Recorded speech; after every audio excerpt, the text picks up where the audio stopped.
thank you very much, and I will miss you. But anyway, here you have a friend, like we told many times. Thank you.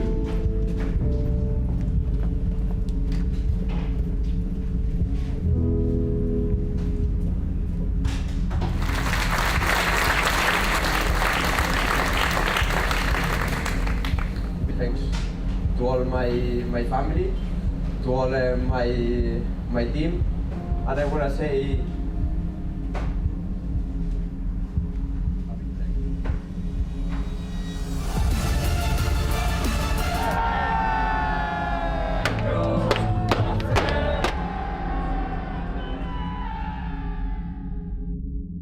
Marc Marquez is without a shadow of a doubt the most intimidating MotoGP rider of all time. But how did we get here? And what makes Marc Marquez that once-in-a-lifetime rider? Well, let's go back to where it all began. Marc was born in Spain on the 17th of February 1993 and lived in Cervera with his family, including his brother and fellow MotoGP rider Alex Marquez. It didn't take long before he wanted to get on a motorbike, and at just 4 years old he had his first experience on two wheels. A year later he was already competing in the Enduro for Kids off-road time trial events. But Marc was really wanting this. This is motocross, where everyone starts at the same time. The problem was he was too young and there wasn't a class for his age group. Fast forward a few more years, and in 1999 his dad bought him a second-hand 50cc off-road pocket bike, which let Marc bounce between enduro and motocross. In 2000, he was runner-up in the Motocross Catalan Championship, and in 2001, he won the Catalan Motocross Initiation Championship and finished fourth in the Enduro season. So even at an early age, winning was in his nature. At this point though, he still hadn't done much road racing, but that all changed in 2001. The Catalan Motorcycle Federation launched the Conti Cup, which was a youth road racing series. Now, like with anything here, there is a transition period, and it took Marc a little bit of time to adjust, but by the middle of the season he was really pushing, showing glimmers of what would come in the future. For 2002 he joined the Pro Curve team for Mataro and finished third in the Conti Cup. Now, this wasn't his only racing venture that year. He also did the Open RACC 50 Championship and won it outright, and regularly finished with over a 20-second gap to everyone else. By 2003, Marc had a fair bit of experience, and he moved up to the 125cc Catalan Championship with RACC Impala Honda, teaming up with what would become a familiar face, Pol Espargaro, where he finished runner-up. The year after only really saw a team change, but Marc did meet Emilio Alzamora, the 1999 125cc world champion, and not long after they met, became Marc's mentor. Not only did he win the 125cc championship that year, he also won the 85cc Super Motard Championship. Just to rub salt into the wounds of everyone, he did it again the following year and debuted in the Spanish CEV Championship, finishing 8th overall. For 2007, he raced again in the CEV Championship for KTM. Unfortunately, it didn't go too well this time, with quite a lot of crashes and technical issues. He did, however, win a race at Jerez. Now, one of the reasons why he didn't have a great season wasn't actually something that was in his control. It was him, more specifically his size. At just 1.5 meters tall and weighing 45 kilos, Marc had to run the championship with 20 kilos of extra ballast. Now, it doesn't sound like a lot, but that changes pretty much every single dynamic of a bike, especially when it's nearly half his own body weight. So Marc had to adapt as best he could. He did still manage to finish 9th overall. Things were looking good for Marc. He was improving, learning, pushing as much as he could. But there was an issue. National championships are great, but trying to get to the world championship scene, that's another thing entirely. The amount of riders trying to do the same thing is immense. But at the end of the 2007 season, Emilio invited Marc to the Valencia MotoGP event just to watch and learn. Instead, Emilio surprised Marc by telling him he would join the 125cc World Championship in 2008, and at just 15 years old, Marc Marquez would be promoted to the big leagues. At At this point, Marc had, near as makes no difference, 10 years worth of riding experience. Learning, most probably crashing a lot, but this taught him to trust his instincts when the bike was on and sometimes past the limit. Marc spent his first 125cc World Championship season with Repsol KTM. He didn't exactly make his first season easy. He missed the first 2 rounds of the season because of a broken arm, but did manage to score points in China. He finished 3rd at the British GP, becoming the youngest ever rider on a World Championship podium. By the way, this youngest record streak is something you'll be hearing quite a lot, so just keep an ear out. He was getting more confident every race, but he suffered yet another injury which put him out before the season ended, leaving him 13th overall. But even then, every crash was a lesson. Every single comeback was a warning sign of what was coming. Marc was back with Repsol KTM for 2009, and now racing with the infamous 93 on his bike. He took pole position in France, the second youngest ever at that point, and managed to grab a podium at Jerez.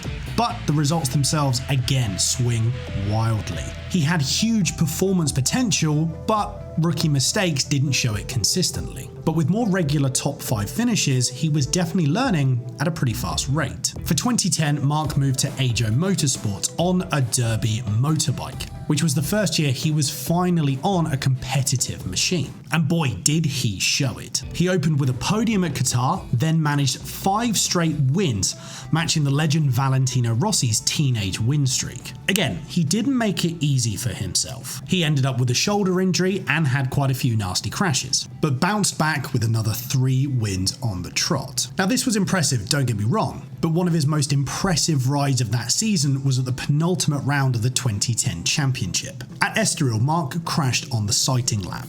He did manage to get the bike back to the pit, but there wasn't enough time to properly rebuild it and get him back out on the grid, so he had to start from the back. After an insane push through the field, he managed to win with a last lap pass on P1.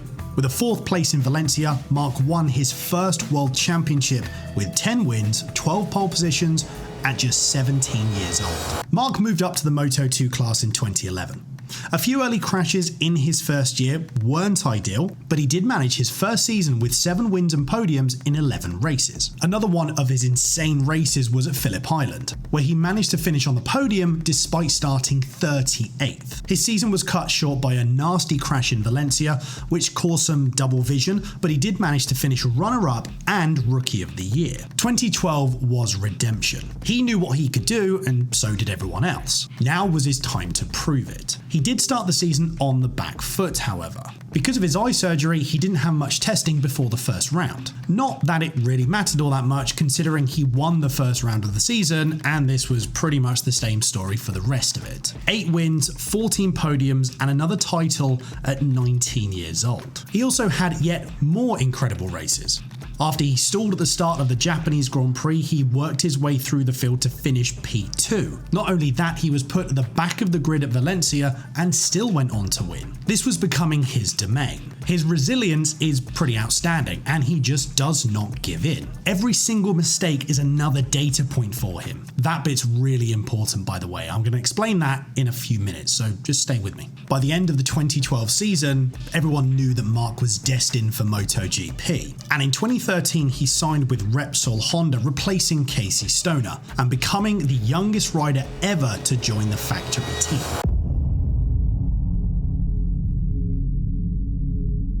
Now this is a big jump, no matter who you were. Marc wasn't supposed to have any chance of winning the championship that year. He really wasn't supposed to finish most of the races that season. But instead, Marc made one of the greatest statements in MotoGP history. He qualifies 6th and finishes P3 at the opening round at Qatar, the youngest podium in a Premier Class debut since 2008. He qualifies pole and wins the second round at Kota, becoming the youngest Premier Class winner ever. He makes an aggressive last corner move on Jorge Lorenzo to grab P2. The post-race interviews were a little bit frosty to say the least. Laguna Seca that year also had the corkscrew pass on Rossi, something Rossi did with Casey Stoner a few years before. But how?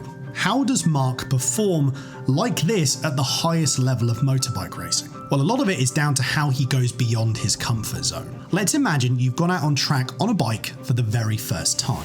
Your first lap is complete mental overload. It's all new, it feels very weird, it's uncoordinated, stuff just doesn't feel right, and you don't know what works and what doesn't. Now that's normal. But after a few laps, you start to work out some of the basic things. Things like too much throttle will cause the rear to slide, or leaning too much doesn't give you the right line through a corner. Your mind is really good at filtering out information that isn't useful and keeping information that is. After a couple of sessions, you start to work out some smaller details like braking points and apex points. And because of that, you get faster and faster. But after every session, every lap, every corner, you start to build this mental mind map of information that you can use when you need it. The more laps you do and the more you push, the bigger the mind map becomes. Now let's imagine someone like Marc Marquez doing the same thing. He's constantly pushing the limit right from the first lap. The amount of information that he gets, even after 2 or 3 laps, is staggering. He knows what the bike can and can't do so much faster than everyone else. And every single lap he adds to his mind map of knowledge. That also means that every single new weekend, every single session, he has more information to use when he needs it. And this, along with a lot of other things, propelled him to win the 2013 MotoGP World Championship in his rookie year. But he didn't just do it once. He did it again. In 2014, Marc opened with 10 straight wins. He got 13 in total and 362 points, and he becomes the youngest back-to-back champion in history. 2013 proved he could do it. 2014 proved it wasn't a one-off. And the fact he's not worried about pushing beyond the limit isn't recklessness, it's research. Every single fall adds to that internal mind map. At this point, you're not racing another rider on track, but you're racing his understanding of the limit, which, quite frankly, is better than everyone else's. Unfortunately, when you live on the edge long enough, the edge tends to bite back, and that happened for Marquez the very next season. 2015 was one of the hardest years for Marc in his professional racing career up until that point. The main problem was the Honda he was on. It was, for a lack of a better word, rubbish. Honda brought upgrades for the new season, but they just didn't work with the electronic system that they were running at the time. It was really twitchy, and it was a hard bike to ride, and it showed. He had multiple crashes and just a poor performance overall. There were also a few things that did happen during that season which deserve their own video, so if you want me to break down the entire 2015 season, let me know in the comments below. Marc did still manage to finish 3rd overall, but this was his first year without a championship since 2011, so it probably would have felt like a bigger loss. That didn't mean Marc didn't learn anything though. We all know how his mind works, and because of this, he won the next 3 championships on the bounce. 2016 was a complete 180 compared to last year for mainly one reason. Marc changed how he approached races. The Honda that year was a little better, but it still wasn't great, and had no business being as high up the grid as Marc was putting it. He managed to ride around the problems, which was something no other Honda rider could do at the time. It all paid off though. He crashed less, was more consistent in races, and managed to get 5 wins and ultimately the title, showing a slightly more disciplined riding style. More consistency as opposed to the win or bin method. For 2017, Marc was still learning through pushing, and he crashed a total of 27 times that season, finding where the limit was, then going beyond it. And it was also a year with some of his most insane saves ever. But that's also part of it, because he's exploring the limit. When the bike does decide to eventually give up, he's ready to save it. For 2018, Marc was thrown straight back into the fire.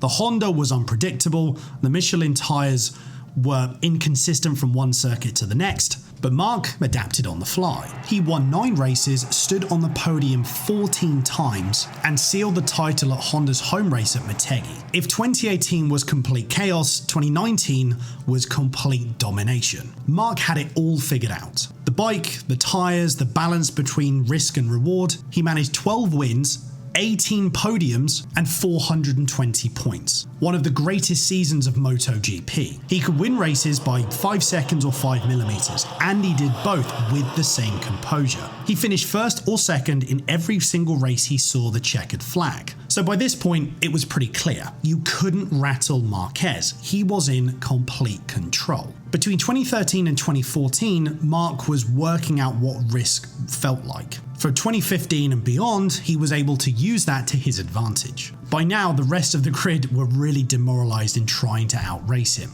After 5 titles in 6 seasons, Marc was this all-knowing, unbeatable force you had to give into. But it wasn't just on track. Physical intimidation on track is one thing. Marc had also made it a psychological one. Marc just doesn't race his rivals, he studies them. He reads how they use the brake, the throttle, their body language, the race rhythm. To him, it's just all more data. Give him 2 laps behind someone, he knows what they're doing, and he knows where he can make a move. It's all calculated.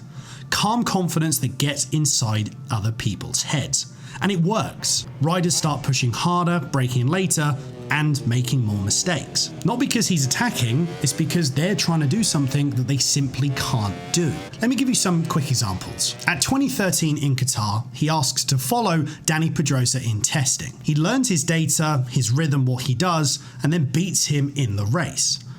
In 2019 at Mugello, the Ducati riders try to tow him for better qualifying, so he follows Dovizioso instead and steals pole. And in Thailand, he shadows Quartararo all race, biding his time, and takes the win in the very last corner. Marc's reputation does the rest. The idea alone changes how riders approaches him. Even his body language tells a story. Loose shoulders, relaxed grin when he's on the grid. It looks completely effortless. And it sends quite a big message. He's comfortable doing what he's doing. But even someone like Marc can't outride physics forever. And in 2020, everything changed.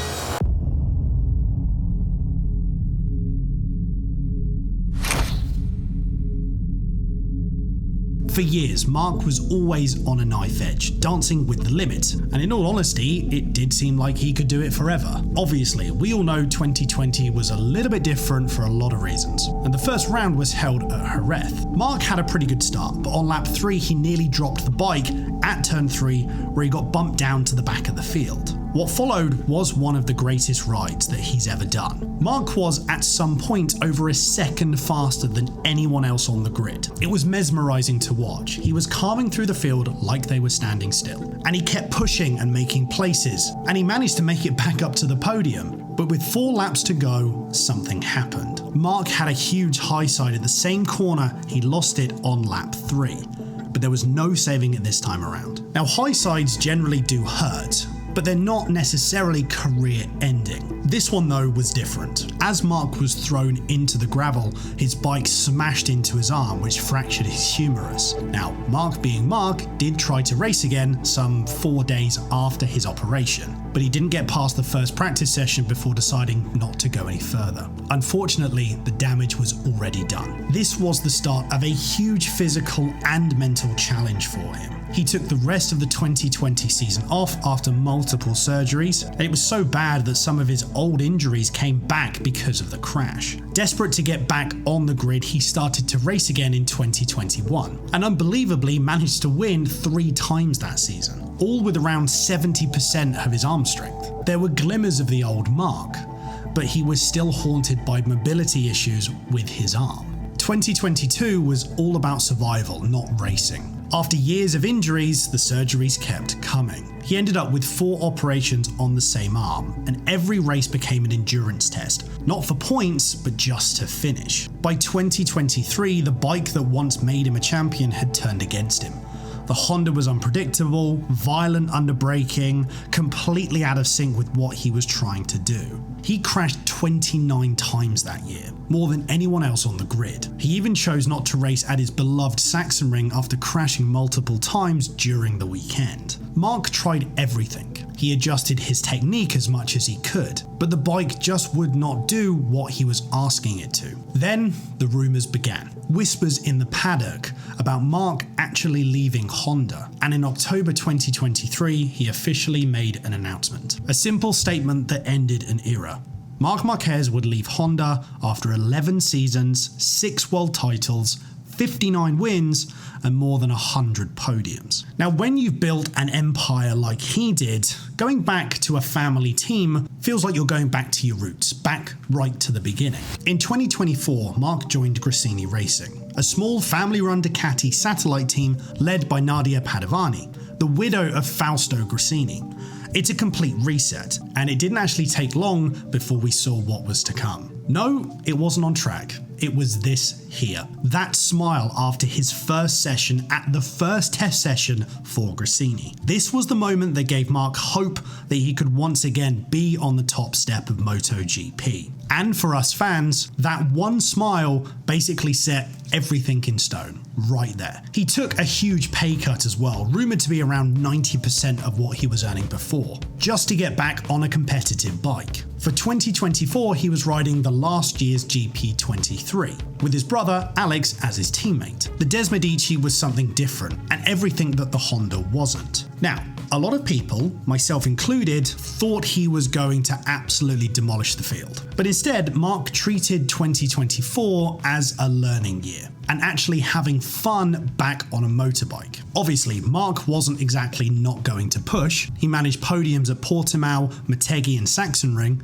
and 3 wins at Aragon, San Marino and Phillip Island. And at this point, there's a very different energy around the paddock. They've seen this before. This is flashes of 2019 Marquez. Then comes the next chapter. He moves from Gresini to the full factory Ducati team for 2025, and he doesn't waste any time making a statement. But he's not the same rider from before. He's much more measured, deliberate in what he does, almost surgical. By the time the paddock packed up after Indonesia, the picture was pretty undeniable. Marquez won the 2025 championship in Japan with 545 points, over 150 points clear of his brother in second place. He had 11 Grand Prix victories and more than a dozen sprint wins. He stood on the podium almost every weekend and was on course for his most record-breaking season since 2019 before injury brought it all to a halt. The numbers are just absurd, but what's even more amazing is how he's done it. Because this version of Marquez isn't necessarily just built on aggression anymore, it's built on evolution. He's become this predictive mastermind. His new approach blends experience with restraint. He's just as fast, if not faster, but he's finally mortal, and somehow that makes him even more dangerous. 99 wins, 165 podiums, 102 pole positions, and 9 world championships. The question is now, what's next?